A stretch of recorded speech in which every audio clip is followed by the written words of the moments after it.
America దేశం New York సిటీలో ఉన్న ప్రజలు, వారు న్యూయార్క్ సిటీని దాటి వేరొక ప్రాంతానికి వెళ్ళాలంటే ఒక నది ఉన్నది మధ్యన.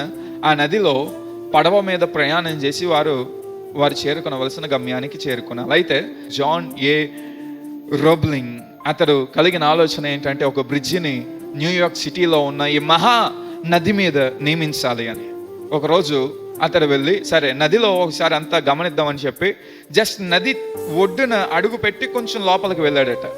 లోపలికి వెళ్ళినప్పుడు అక్కడున్న ఒక పడవ వచ్చి అతని యొక్క కాలు మీద ఎక్కేసింది. కాలుని డాక్టర్స్ తీసివేసినప్పుడు ఈ జాన్ అనబడుచున్న రోబ్లింగ్ అనే వ్యక్తి ఇక మంచానికి పరిమితం అయిపోయాడు. 4 రోజుల్లో ప్రాణాన్ని విడిచి చనిపోయాడు.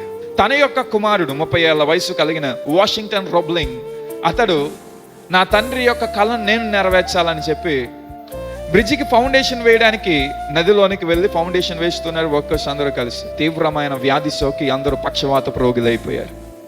దాంట్లో ఈ వాషింగ్టన్ రోబ్లింగ్ కూడా పక్షవాతం వచ్చి మొత్తం టిప్ ఆఫ్ హెడ్ నుంచి అరిపాదం వరకు అతడు పక్షవాత రోగి అయిపోయాడు. తన యొక్క భార్య ద్వారా ఏం చేశాడంటే కష్టపడి 14 సంవత్సరాల ప్రయాస తర్వాత ఆ బ్రూక్లిన్ అనబడుచున్న బ్రిడ్జిని న్యూయార్క్ అనబడుచున్న అద్భుతమైన పట్టణం మీద నియమించడం జరిగింది. తండ్రి చనిపోయాడు, కళ విడిచిపెట్టేద్దాం అనుకుంటే కుమారుడు దాన్ని సాధించేవాడు కాదు. కుమారుడు అంత పక్షవాతపు రోగంతో నేను బాధపడుతున్నాను, అసలు ఏ అవయవం పనిచేయడం లేదు, ఎందుకు ఈ తలంపు అని చెప్పి అతడు ఆలోచన చేసి ఉంటే అసలు బ్రిడ్జ్ అన్నది రూపకల్పన జరిగేది కానే కాదు. నా యొక్క మావయ్య చనిపోయారు, నా భర్త ఏమో పక్షవాతపు రోగి అయిపోయాడు, నేను పని ప్రారంభిస్తే నేనేమైపోతానో అని వాషింగ్టన్ గారి యొక్క సతీమణి ఆమె ఒకవేళ తలంచి ఉంటే అసలు అక్కడ బ్రిడ్జ్ అన్నది నియమించబడేది కానే కాదు.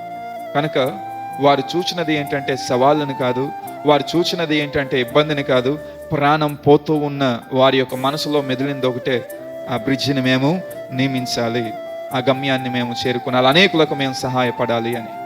కనుక అలాగును చేశారు. చరిత్రలో చిరస్మరణీయంగా రోబ్లింగ్ ఫ్యామిలీ నిలిచిపోయింది.